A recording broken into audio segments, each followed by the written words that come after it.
Selamat siang teman-teman.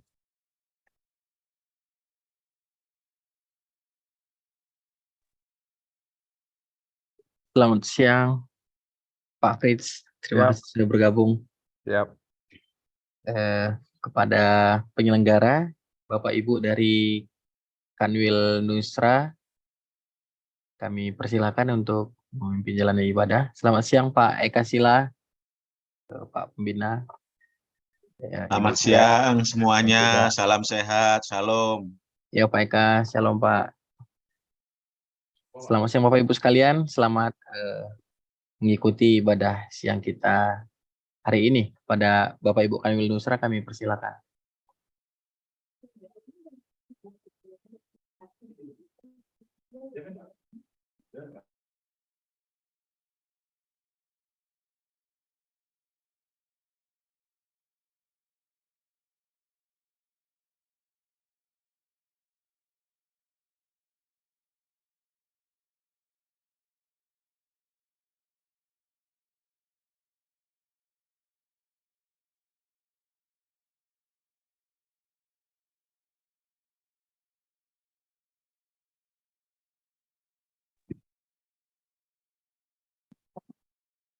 Baik, shalom jemaat Tuhan.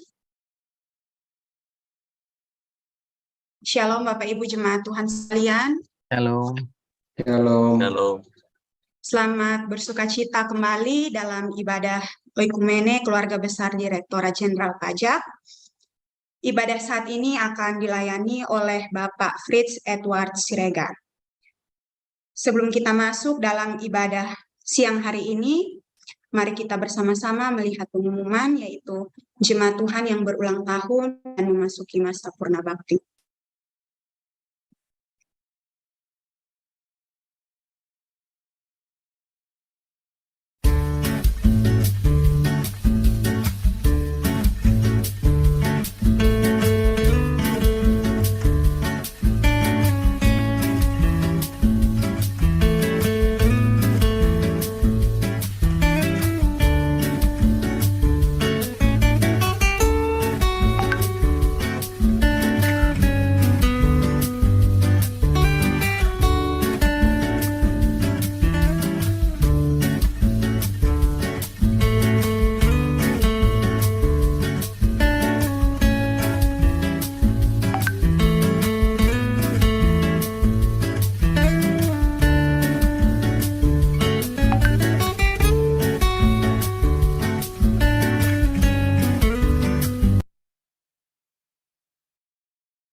Ucapkan selamat ulang tahun untuk rekan-rekan yang berulang tahun. Kiranya kasih Tuhan senantiasa mengikuti Bapak Ibu jemaat Tuhan sekalian.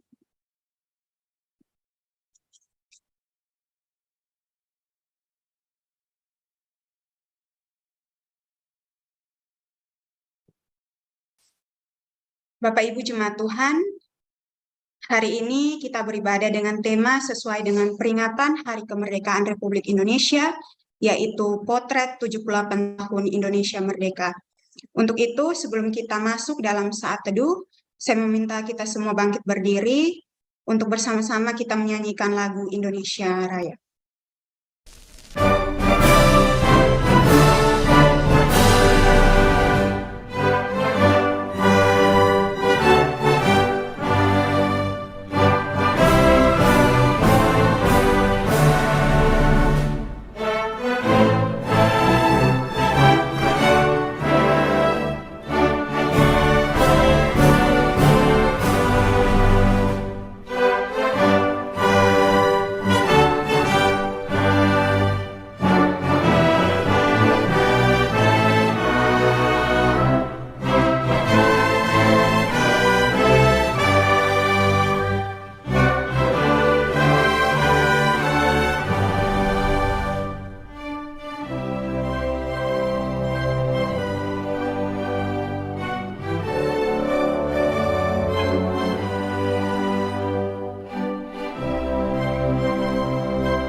Jemaat Tuhan dipersilakan duduk kembali. Bapak Ibu Jemaat Tuhan, kita akan masuk dalam ibadah siang hari ini. Untuk itu mari kita tenangkan hati dan pikiran kita. Kita ada dalam saat teduh.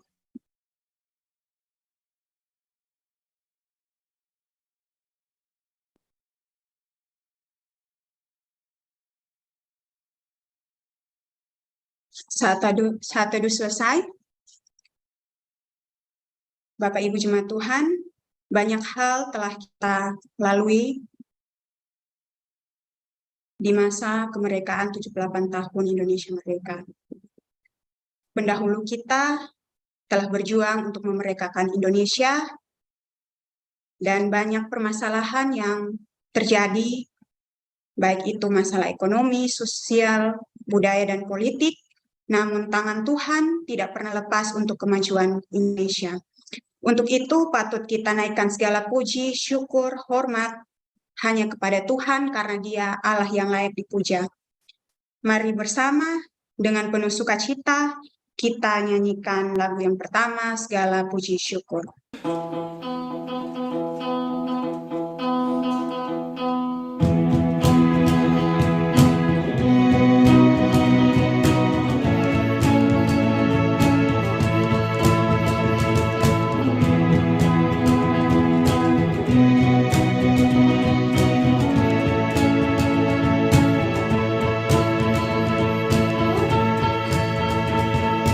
Segala puji syukur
Mari kita berdoa. Selamat siang Bapa di surga, Bapa yang kami imani di dalam nama anak-Mu Yesus Kristus. Kembali lagi kami, anak-anak-Mu datang di hadirat-Mu. Kami bersyukur Bapa, Engkau kumpulkan kami di dalam ibadah keluarga besar Oikumene Direktorat Jenderal Pajak. Kiranya Engkau memberkati kami ya Bapa, agar ibadah kami dari awal pertengahan hingga dapat berakhir dengan baik Bapa. Ini doa, ini sembahyang kami, mengampuni dosa dan kesalahan kami, dalam nama anak Yesus Kristus kami berdoa. Amin. Jemaat yang dikasihi oleh Tuhan, tidak ada satupun pribadi yang lebih mengenal hati kita selain daripada Tuhan Yesus. Dia tahu apa yang menjadi pergumulan kita, dia tahu apa yang menjadi pergumulan bangsa Indonesia. Dia tahu apa yang menjadi kebutuhan kita, bahkan tidak ada pun yang tersembunyi baginya. Untuk itu hanya kepada dialah kita mencurahkan hati kita. Kita akan bersama-sama mendengarkan kebenaran firman Tuhan. Untuk firman Tuhan saat ini akan dilayani oleh Bapak Fritz Edward Siregar. Oleh karena itu, doa dan pemberitaan firman Tuhan, saya persilahkan kepada Bapak Fritz. Baik, Mbak Tambi, terima kasih. Apakah suara saya dapat didengar dengan baik? Bisa, Pak? Baik, mari kita berdoa. Selamat siang ya Bapak, siang Yesus, yang Roh Kudus. Terima kasih Bapak atas kesempatan yang Engkau berikan. Aku berdoa ya Tuhan, Engkau berikan aku hikmat, memberikan Roh Kudus-Mu hadir di hati setiap daripada kami, untuk bisa sama-sama belajar dan mendengarkan firman Engkau. Dalam nama Tuhan Yesus, kami berdoa dan mengucap syukur. Amin. Selamat siang Bapak Ibu sekalian. Salam kenal semuanya. Ini pertama kali saya hadir dalam kebaktian Oikumene di Dirjen Pajak. Terima kasih kepada Bung Kawas yang telah mengundang Bapak Ibu sekalian.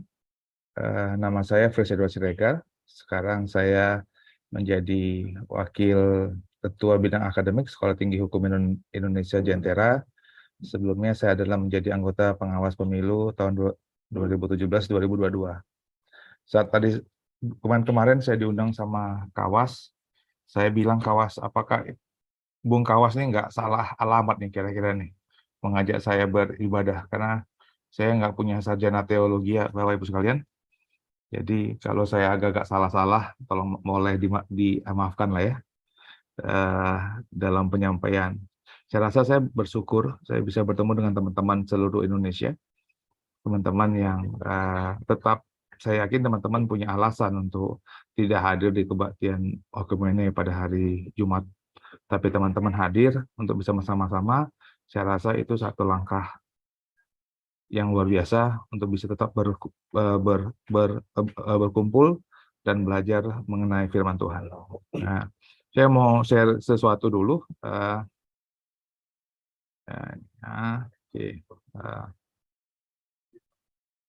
Apakah bisa dilihat saya punya presentasi? Bisa, Pak. Bisa, oke, baik. Saya diminta untuk mengajar mengenai 75 tahun Indonesia Merdeka. Dan saya mengajak kepada bagaimana peran anak-anak Tuhan. Bapak Ibu sekalian, saya yakin Bapak Ibu sebagai bagian dari penyelenggara negara, sebagian dari Dirjen Pajak, sudah punya dan mengerti bahwa kita semua ini punya tanggung jawab yang diberikan oleh Tuhan kita kepada kita. Ada maksud kenapa Tuhan bersama dengan kita.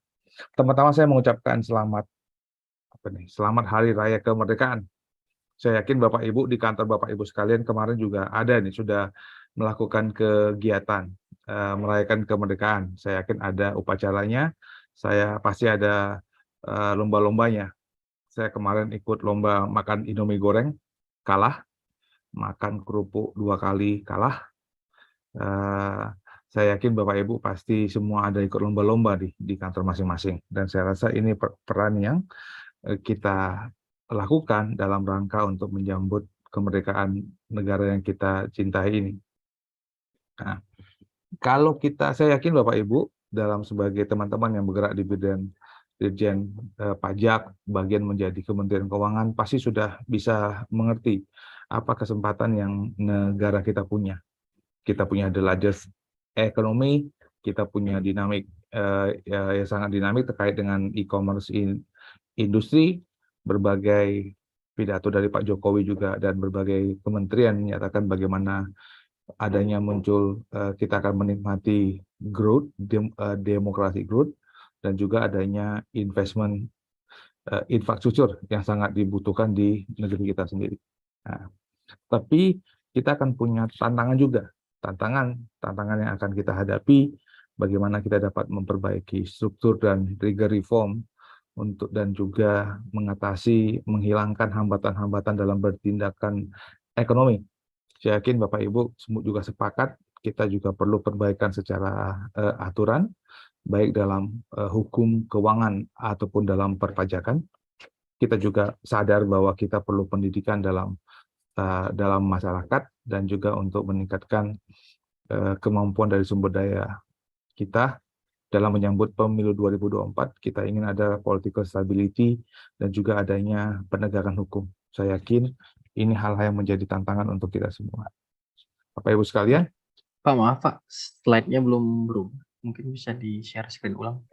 ini belum ya? Iya Pak. Oke, ada. Kalau Masih. gitu saya ulang pakai ini aja. Saya pakai ini aja. Pakai yang PPT aja. Nah, ini bisa? Iya Pak, sudah. Oke, nah, ini ya. Oke. Maju. Oke. Ya. Ini udah ya? Ini sudah. Oke. Nah, sekarang saya mau mengajak kita untuk melihat kembali. Saya mengajak tujuan saya sebenarnya tema besar yang ingin saya sampaikan hari ini adalah mari bagaimana kita bisa memaksimalkan peran kita sebagai anak-anak Tuhan dimanapun di tempat Bapak Ibu berada. Di saya sebagai seorang pengajar dan juga terlibat dalam proses kepemiluan dan juga Bapak Ibu di bidang perpajakan. Kita belajar di Roma 8 ayat 28. Kita tahu sekarang bahwa Allah turut bekerja dalam segala sesuatu untuk mendatangkan kebaikan bagi mereka yang mengasihi Dia, yaitu bagi mereka yang terpanggil sesuai dengan rencana Allah. Saya yakin itu rencana Tuhan untuk kita, dan itu juga rencana Tuhan untuk negara Indonesia, dan itu juga apa yang Tuhan ingin kita harus punya kepercayaan, punya iman, punya pandangan bahwa Tuhan pasti bekerja di dalam segala sesuatu. Nah, setiap daripada kita pasti punya cerita. Kami itu tiba di Australia pada saat saya mengambil PhD saya itu pada tanggal 1 Juni tahun 2011. Pada saat 1 Juni 2011 itu, anak saya berumur 3 tahun dan sedang senang-senangnya makan pisang. Setelah berjuang untuk mendapatkan beasiswa selama 10 tahun, selama 4 tahun saya berjuang untuk mendapatkan beasiswa S3 saya, akhirnya saya mendapatkan beasiswa untuk ke Australia. Tetapi bagi teman-teman Bapak Ibu yang pernah sekolah di luar negeri, pasti tahu bahwa sekolah ke luar negeri itu tidak semua cerita indah itu muncul di Facebook. Orang hanya lihat cerita indah itu di Facebook aja, di Instagram. Tapi bagaimana sulitnya hidup kan tidak pernah ketahuan. Pada saat masa-masa itu bulan Juni kami tiba di Australia, harga pisang sedang mahal-mahalnya. Dan anak saya, Denzel, umur 3 tahun, dia pingin makan pisang. Masalahnya, saat itu pisang di Australia, satu sisir harganya $15. Satu sisir, harganya $15. Sedangkan saya nggak punya uang sebanyak itu. Di masa-masa itu, sempat saya marah sama Tuhan. Saya bilang, Tuhan, Engkau suruh saya sekolah, tetapi kenapa hanya untuk belikan pisang untuk anak saya aja, saya kesulitan. Padahal kan untuk sekolah kan juga rencana Tuhan. Tapi kan Tuhan tidak pernah bilang bahwa bukan itu rencanaku, Fritz, aku punya rencana lain gitu. Dan pada akhirnya saya juga selesai dengan sekolah S3 saya. Saya percaya Bapak Ibu sekalian, teman-teman yang ada di Ditjen Pajak, Bapak Ibu pasti punya cerita masing-masing.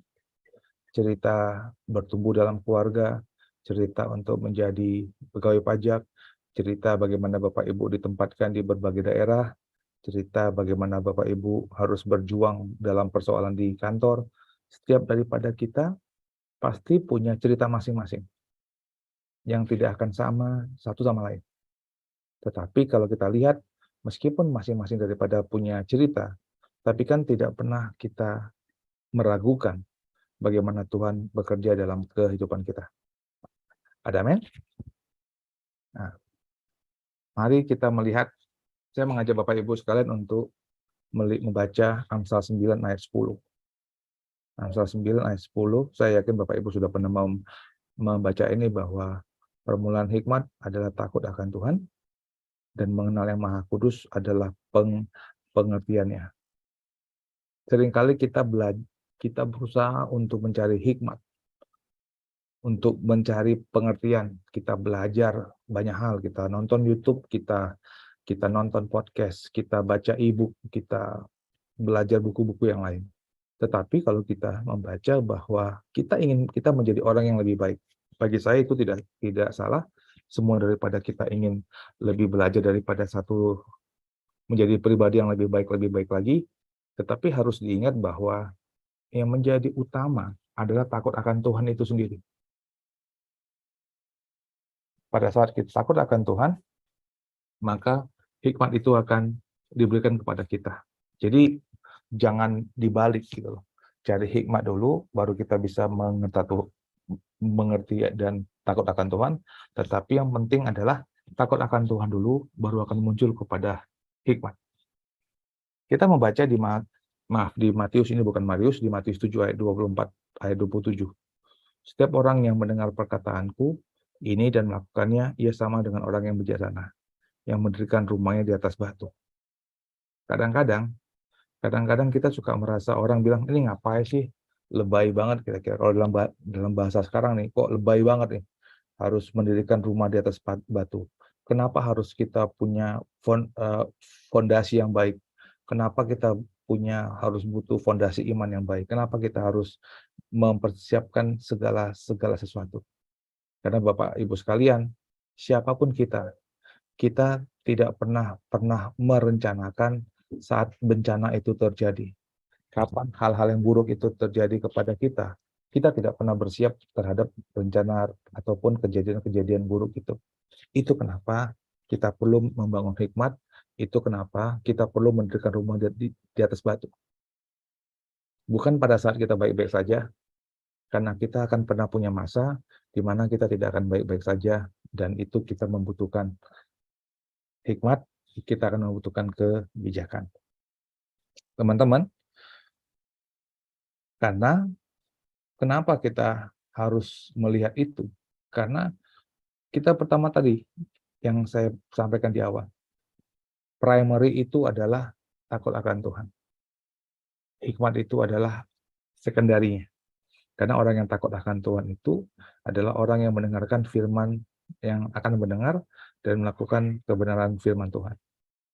Nah, dan pada saat orang yang berhikmat itu, dia takut akan Tuhan, maka dia akan dipimpin oleh hidupnya oleh Roh Kudus. Pada saat dia dipimpin oleh Roh Kudus, maka dia akan memiliki hikmat. Takut akan Tuhan, dipimpin oleh Roh Kudus, dan hikmat. Saya yakin kita semua pernah dalam situasi kondisi bertanya, mana yang rencana yang baik, berkenan, dan yang sempurna. Kita mau ke kiri atau ke kanan. Kita akan apply atau tidak akan apply. Kita datang atau tidak datang. Itu kan sesuatu yang harus kita lakukan setiap hari. Dan untuk itu dibutuhkan hikmat.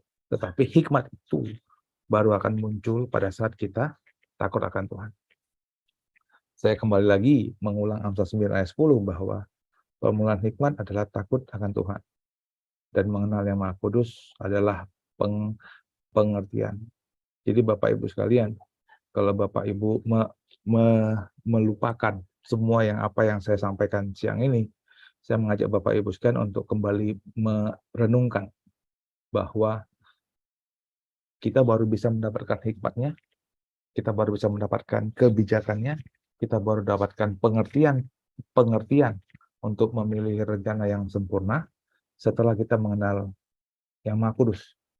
Dan yang Maha Kudus tentu saja dibutuhkan pertobatan, dibutuhkan proses untuk membaca firman, dan juga dibutuhkan untuk selalu dekat kepada sumber dari hikmat ataupun sumber dari yang Maha Kudus tersebut. Itu poin saya yang pertama siang hari ini. Di mana untuk bisa tetap belajar, di mana untuk kita bisa menjadi yang terbaik, untuk kita tetap bisa mengawal bagi Bapak Ibu di Ditjen Pajak untuk mengawal tugas-tugas Bapak Ibu sekalian, dan bagaimana kita bisa menyeimbangkan antara tugas di rumah, tugas kita di gereja, dan juga tugas kita di pelayanan, dan juga tugas kita di kantor. Kita harus punya pengertian. Dan pengertian itu akan muncul pada saat kita dekat dengan Maha Kudus. Dan dekat dengan Maha Kudus akan dimulai dengan takut akan Tuhan. Itu poin saya yang pertama. Poin saya yang kedua adalah bahwa janganlah kamu sesat, karena pergaulan yang buruk merusakkan kebiasaan yang baik. Bapak Ibu sekalian, kita mengenal konsep besi menajamkan besi. Kita kenal bahwa konsep bahwa manusia menajamkan sesama. Kita sering berinvestasi kepada berinvestasi saham, berinvestasi pada banyak hal. Tapi pertanyaan adalah, apakah kita pernah melakukan cek dan recheck kepada orang-orang yang berada di sekeliling kita? Amsal 13 ayat 20 mengatakan bahwa siapa yang bergaul dengan orang bijak menjadi bijak, tetapi siapa yang berteman dengan orang bebal menjadi malang. Saya mengajak Bapak Ibu sekalian, ini adalah poin saya yang kedua, untuk mengatakan bahwa saya rasa kita semua tahu dan kita mengerti bahwa relasi, hubungan, itu akan membawa kita naik dan akan membuat kita juga turun.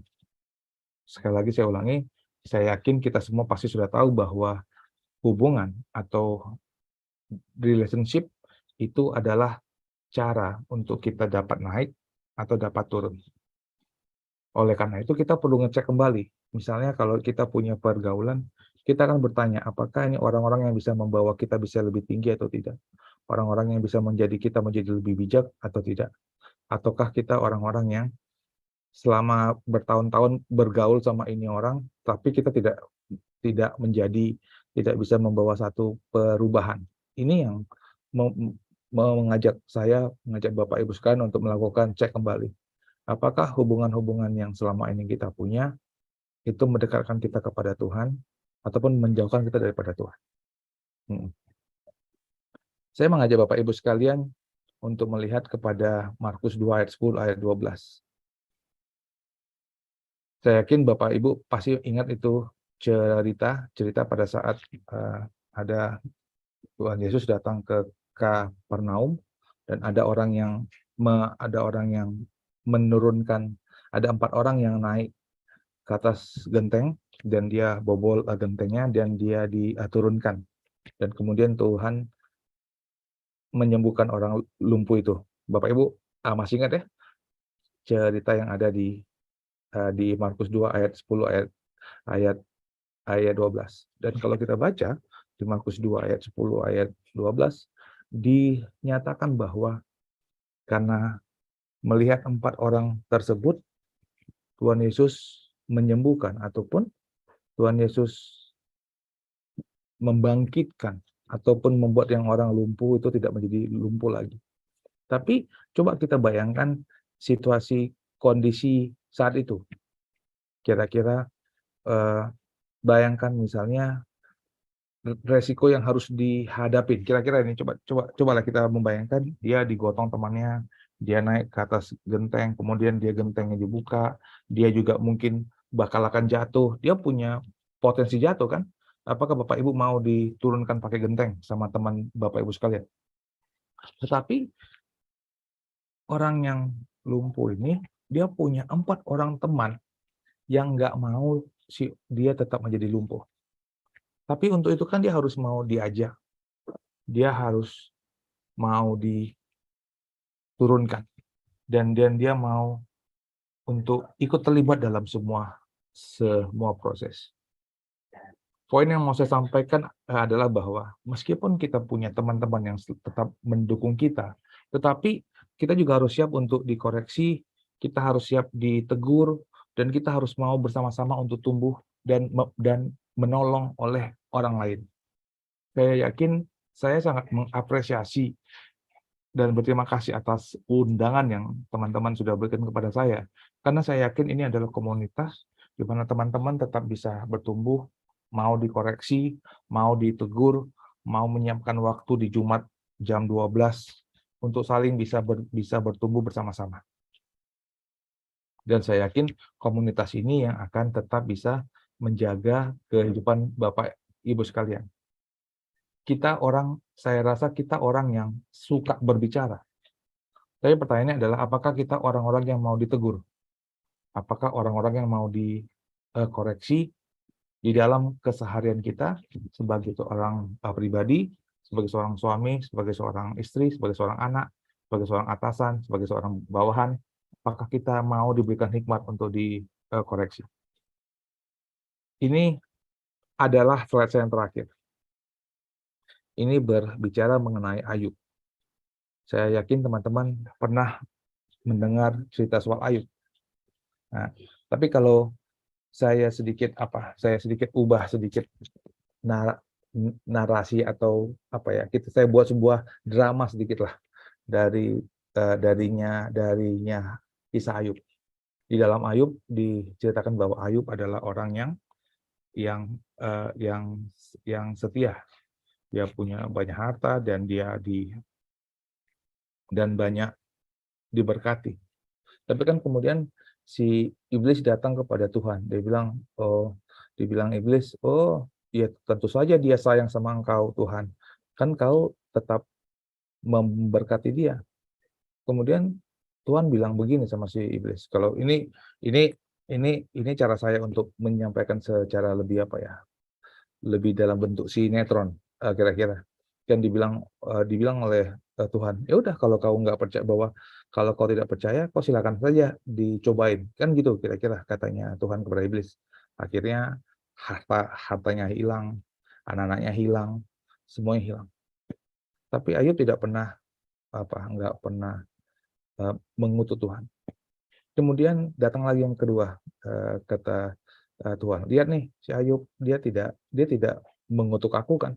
Kemudian datang lagi si iblis, ya karena kau tidak berikan dia penyakit, oke, kata Tuhan, ya silakan kasih dia penyakit. Kemudian dia diberikan penyakit sampai istrinya Ayubnya pergi, sampai teman-temannya pergi. Bahkan teman-teman Ayub itu mengatakan kepada Ayub, ya sudahlah, kau silakan aja kau kutuk Tuhan gitu loh kira-kira. Tapi kan kemudian itu tidak dilakukan oleh si Ayub. Dan di akhir cerita kita tidak mengerti kenapa Tuhan memberikan itu kepada Ayub. Kita tidak mengerti kenapa hal-hal seperti itu terjadi kepada Ayub.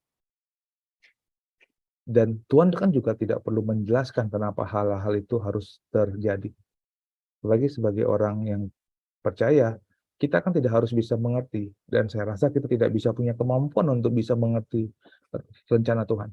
Tapi kita harus percaya bahwa dia punya rencana. Sehingga apa yang disampaikan oleh Ayub 42 ayat 5 dalam versi NLT saya sebutkan bahwa I had only heard about you before, but now I have seen you with my own eyes. Bapak Ibu sekalian, saya rasa setiap daripada kita punya personal experience sama Tuhan. Bapak Ibu, saya yakin yang pernah anak kos pernah merasakan kapan uangnya tidak datang.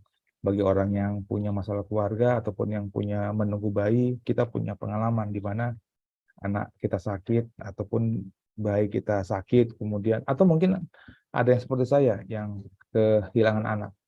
Kita kan tidak tahu kenapa Tuhan melakukan itu seperti itu gitu. Tapi sebagai orang percaya, kita kan harus sadar bahwa Tuhan bisa memberikan, Tuhan juga bisa angkat. Saya yakin apa yang kita pegang nih, saya yakin semua yang kita pegang nih sekarang, apakah itu jabatan, apa itu harta, apa itu kesehatan, Tuhan kan bisa angkat itu sekejap, betul? Tuhan bisa angkat itu sekejap. Tapi kan Tuhan juga bisa berikan itu dalam waktu yang bersamaan. Tuhan bisa menggantikan semua itu kepada kita. Bapak, Ibu sekalian, teman-teman yang saya kasihi dari Dirjen Pajak di seluruh Indonesia, kita harus bisa melihat bahwa proses ke depan dalam rangka pemilu 2024 pasti akan bunyi noise-nya lah. Kalau saya bilang, saya tidak mengatakan akan terjadi huru-hara, saya tidak bisa memprediksi, tapi akan ada muncul noise-noise yang di dalam proses yang kita yang bakal akan terjadi. Tapi sebagai anak-anak Tuhan, saya mengajak kita untuk berdoa dan percaya bahwa Tuhan tetap akan menjaga negeri kita. Mari kita melakukan yang terbaik dimanapun kita berada. Gitu. Karena Tuhan punya rencana untuk kita, dan Dia juga punya rencana untuk negeri ini. Tadi saya ulang, bahwa Amsal 9 ayat 10, bahwa takut akan Tuhan adalah permulaan. Dan siapa yang dekat dengan Maha Kudus, maka dia akan diberikan pengertian. Saya rasa ini yang menjadi poin kita dalam melaksanakan tugas kita. Dimanapun Bapak Ibu berada. Bahwa kita ditempatkan di Ditjen Pajak, saya pernah ditempatkan di Bawaslu, sekarang saya sebagai seorang pengajar, kita semua masing-masing punya proses, dan kita masing-masing punya rencana.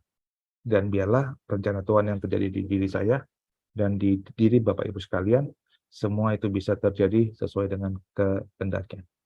Demikian, biarlah Tuhan yang memberkati kita semua. Mari kita berdoa bersama-sama. Selamat siang ya Bapak, selamat siang Roh Kudus. Terima kasih Bapak atas kasih setiamu. Terima kasih Engkau telah memberikan aku kesempatan untuk sharing apa yang ada dalam hatiku buat untuk teman-teman. Ya Tuhan, aku yakin apa yang aku sampaikan tidak sempurna. Tapi biarlah Roh Kudus-Mu yang tetap membuat pengertian. Setiap daripada kami bisa menjadi lebih dekat kepada Engkau dan bisa mengerti rencana Engkau dalam kehidupan kami. Terima kasih Bapak. Di dalam nama Tuhan Yesus kami berdoa dan syukur. Amin. Terima kasih kepada Bapak Fritz yang telah membawakan firman Tuhan untuk kita pada siang hari ini. Saya mencatat beberapa poin penting untuk menjadi rema firman bagi kita di siang hari ini. Yang pertama, bahwa orang yang takut akan Tuhan adalah orang yang mau mendengarkan firman Tuhan dan melakukan kebenarannya, maka hikmat Tuhan itu akan datang kepada kita, karena Tuhan adalah sumber hikmat itu sendiri. Yang kedua, bahwa relasi dengan sesama juga menentukan hubungan kita dengan Tuhan, karena pergaulan yang buruk merusak kebiasaan yang baik. Dan poin yang ketiga yaitu kita dapat belajar dari Ayub, meskipun banyak hal-hal yang terjadi dalam kehidupannya, dan dia pun sendiri tidak mengerti, tetapi tetap percaya bahwa rencana Tuhan adalah rencana yang terbaik untuk kita. Oke, Bapak Ibu Jemaat Tuhan, meresponi firman Tuhan, saat ini kita nyanyikan lagu Pribadi yang Mengenal Hatiku.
Bapak Ibu Jemaat Tuhan, saatnya kita akan memberikan persembahan yang terbaik untuk Tuhan sambil mengingat firman-Nya dari Amsal 3 ayat 9 sampai dengan ayat yang ke-10. Muliakanlah Tuhan dengan hartamu dan dengan hasil pertama dari segala penghasilanmu, maka lumbungmu akan diisi penuh sampai melimpah-limpah dan bejana pemerahanmu akan meluap dengan air buah anggurnya. Jemaat Tuhan, persembahan dapat dikumpulkan melalui QR yang tertera pada Zoom dan akan dibagikan melalui kolom chat dan akan diiringi oleh pujian Bila Topan Keras Melanda Hidupmu.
Jemaat Tuhan, tiba saatnya kita untuk doa syafaat sekaligus dengan doa persembahan. Untuk itu saya meminta kesediaan Pak Denny untuk membawakan kita dalam doa. Bapak, Ibu, dan saudara-saudara sekalian, marilah kita satukan hati dan pikiran kita dalam doa. Bapa kami yang memerintah di kerajaan surga, kami berterima kasih atas penyertaan-Mu dan berkat yang tidak pernah berhenti Engkau berikan kepada kami semua. Bapa, kami juga telah mempersembahkan sedikit dari apa yang kami miliki. Semoga Engkau memberkati persembahan kami. Kiranya persembahan ini dapat kami gunakan untuk memuliakan nama-Mu. Kami mohon, kabulkanlah doa kami ya Tuhan. Ya Bapa, pada hari ini kami menghadap ke hadirat-Mu, mengucapkan syukur atas karunia-Mu dan kebaikan yang tiada hentinya, sehingga kami bisa merasakan sukacita dalam perayaan kemerdekaan Indonesia. Kami bisa berdiri dan berada di tanah air hanya karena anugerah-Mu. Berkatilah kemerdekaan ini supaya senantiasa bertahan sepanjang waktu. Tuntunlah kami agar mampu menjunjung tinggi rasa nasionalisme demi mempertahankan negeri Indonesia tercinta ini. Kami mohon, kabulkanlah doa kami ya Tuhan. Allah Bapa yang Maha Baik, kami berdoa untuk pimpinan negeri ini, Presiden, para menteri, para pimpinan Direktorat Jenderal Pajak. Kasihilah mereka, berikanlah mereka kebijaksanaan, kesehatan, dan kekuatan agar dapat memimpin kami dan menjalani tugas serta tanggung jawab demi kemakmuran bangsa ini. Kami mohon, kabulkanlah doa kami ya Tuhan. Ya Bapa, terima kasih kami ucapkan atas berkat serta penyertaan yang telah Engkau berikan kepada kami, hingga kami dapat berkumpul pada hari ini untuk memuji dan memuliakan nama-Mu. Kami mohon kepadamu, berkatilah kegiatan ibadah yang kami laksanakan pada hari ini, sehingga dapat turut meningkatkan rasa cinta dan keimanan kami kepadamu. Kami mohon, kabulkanlah doa kami ya Tuhan. Semua ini kami panjatkan kepadamu Bapa, sebab Engkaulah Tuhan dan pengantara kami yang berkuasa kini dan sepanjang masa. Amin. Terima kasih kepada Pak Denny yang telah membawakan doa syafaat sekaligus doa persembahan untuk kita. Kita akan menutup ibadah Oikumene DJP saat ini dan menerima berkat Tuhan. Doa ini saya memohon kesediaan Bapak Fritz sekali lagi untuk doa tutup. Namun sebelumnya kita menyanyikan lagu Jadikan Hatiku Istana Cintamu.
Mari kita berdoa bersama-sama. Bapa kami yang di surga, terpujilah nama-Mu, Terima kasih Bapak atas waktu yang telah Engkau berikan untuk kepada kami. Terima kasih Bapak atas penyertaan Engkau kepada teman-teman Bapak. Dan kami berdoa Bapak, tangan Engkau selalu menjaga kami. Bapak, kami mau kembali ke tempat kerja kami masing-masing. Terima kasih atas waktu yang telah Engkau berikan untuk kami semua. Teman-teman, angkatlah kedua belah tanganmu, dan biarlah kasih setia daripada Bapa akan menyertai kita, menjagain kita, dan Roh Kudus akan menyertai kita kemanapun kita pergi.